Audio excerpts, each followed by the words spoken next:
খুনি হাসিনার বিচার এমন স্ট্যান্ডার্ডে হবে, পৃথিবীর সকল স্ট্যান্ডার্ড, সকল আইন যেটাকে স্ট্যান্ডার্ড হিসেবে মেনে নিবে। তো আমরা লোক দেখানোর জন্য খুনি হাসিনার 16 বছরে যেমন করে বাংলাদেশের অনেক আলেম ওলামা থেকে শুরু করে রাজনীতিবিদকে শুধুমাত্র নিজের মনের খায়েশ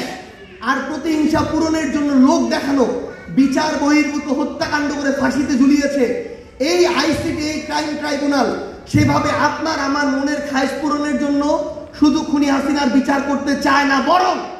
ওই খুনি হাসিনা যে হাজার হাজার আমার ভাই বোনকে হত্যার নির্দেশদাতা সেটা প্রমাণ করে তার বিচারিক প্রক্রিয়া শেষ করে তাকে ফাঁসিতে ঝুলানো নিশ্চিত করতে চায়। তো আমরা যেন আমাদের জায়গা থেকে ওই সাস্টেইনেবল পরিবর্তনটার ধৈর্য ধরি, ওই অনুযায়ী প্রশ্ন করি, এবং অবশ্যই কেউ যদি এই পথ থেকে বিচ্যুত হয় তাকে সবসময় প্রশ্নবাণে জর্জরিত করি।